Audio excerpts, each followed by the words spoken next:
Olá, estudiosos, tudo bem com vocês? Vamos falar um pouquinho sobre ferramentas para estudar? Tem pessoas que procuram tantas ferramentas por aí que nunca começam efetivamente a estudar porque está em busca da ferramenta perfeita. Parece aquela música, né? Em busca da batida perfeita, a pessoa está em busca da ferramenta perfeita para os estudos. E deixa eu dizer uma coisa para vocês: talvez essa ferramenta perfeita ela não exista, porque o que é perfeito é aquilo que serve para você. Então, se você puder começar hoje a estudar, comece mesmo sem nenhuma ferramenta. O que mais vai aprimorar os seus estudos é você ser exposto a esse estudo, né? Crie exposição, crie cotidianos que falem do tema que você está tentando aprender, crie formas de treinar sobre esse tema. Se é uma redação, faça redações, né? É você se colocar em exposição, colocar em prática tudo aquilo que você está ouvindo ou que você está, né, de certa forma, lendo, que vai fazer com que você aprimore aí os seus estudos, né? E não adianta, apesar de eu ser uma pessoa bastante tecnológica, não adianta você ter os melhores computadores, os melhores tablets, as melhores ferramentas que existem, os melhores apps, né, de estudo que existem, se você não tem eficiência e produtividade. Você tem tudo isso, mas na hora de sentar e colocar ali em jogo o que você tem que fazer, você não faz, né? Você é um procrastinador nato e aí aquilo que tem que ser feito não é feito. Então essa eficiência, essa produtividade acabam caindo por terra e você não consegue alcançar os seus resultados, ou então consegue alcançar resultados até piores, né? E isso é muito ruim. Eu imagino aquelas criancinhas que são expostas à língua inglesa desde cedo, numa escola privada, cara, e aí essa criança ela fica sendo exposta durante anos a essa língua inglesa. Quando a criança sai da escola, você pergunta uma frase em inglês para ela, a criança não sabe. Por quê? Porque ela talvez foi para a aula, ouviu a aula, mas não se interessou por aquele tema, então nunca se expôs àquele tema, né? E o inglês, por exemplo, você precisa dessa exposição, você precisa da fala, você precisa do treino e até pode ser até imaginativo, mas você precisa, né, se colocar no jogo para poder aprender a falar. Eu, particularmente, apoio a anotação à mão. Eu acredito, como os maias, os incas e os astecas faziam, que você ter bloquinhos de estudos e fazer anotações à mão, elas são muito benéficas para o seu aprendizado. Não é a maneira mais eficaz de você modelar um estudo, mas é uma maneira bem eficaz de você colocar o aprendizado para dentro.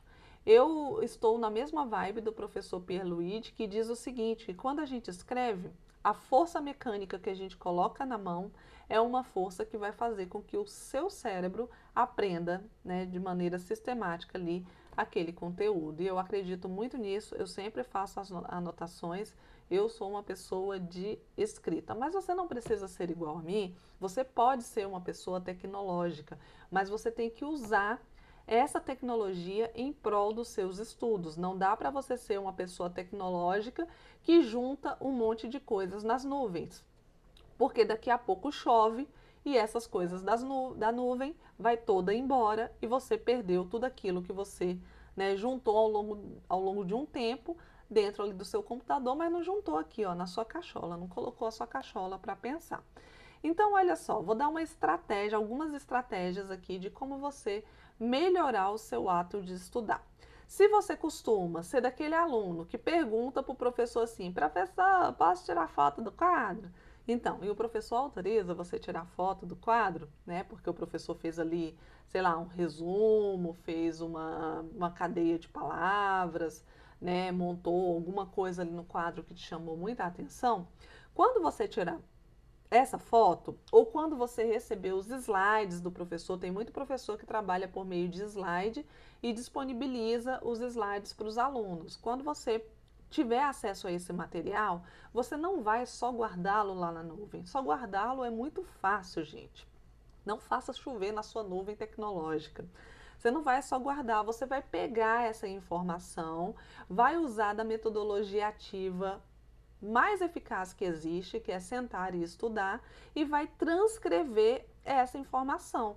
Porque quando você pega esse material para estudar, para dar uma olhada e para transcrever aquele seu aprendizado, que pode ser até uma transcrição online, né? Pode ser a criação de um novo slide com o entendimento que você teve, pode ser a anotação no próprio iPad, né? Eu tenho meu iPad aqui, eu consigo fazer anotações nele, pode ser no bloquinho de papel, pode ser da melhor forma que você tiver.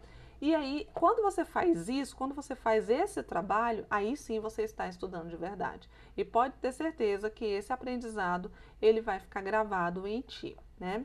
E essas anotações online, elas viram um recurso de relevância, porque você fez aquelas anotações, então você fez o seu estudo ativo. A pior coisa que tem na vida é você fazer um estudo passivo, um estudo de só guarda, um estudo de daqui a pouco eu vejo, né? Esse estudo de que eu vou para a sala de aula, já ouviram essa frase? Eu vou para a sala de aula e eu não preciso anotar nada.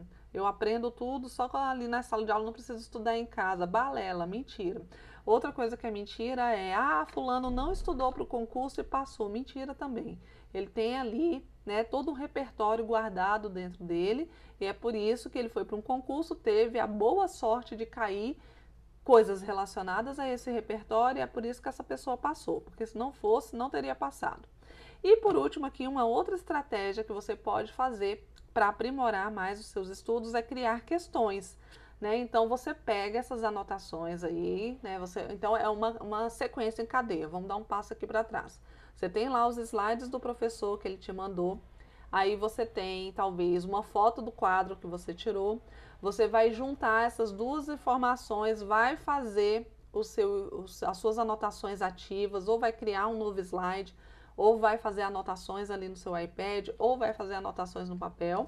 E por último, você vai criar questões desse conteúdo, porque a criação de questões, ela aprimora o seu repertório.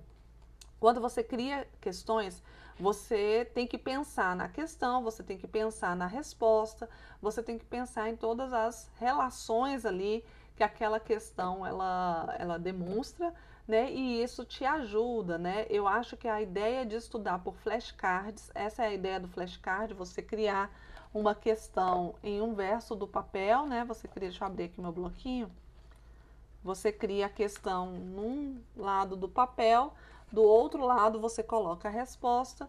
Isso é muito ativo, isso vai te ajudar muito. Então essa maneira de estudar, ela pode melhorar aí muito, né, os seus resultados dentro dos estudos. E você, o que acha? Comente aqui, né, deixa um recadinho para a prof, né, para a gente ir conversando sobre essas estratégias aí, né, de estudos, porque nós precisamos, e vocês já sabem, criar urgentemente uma sociedade de estudiosos. Tchau, tchau, gente, até o próximo vídeo.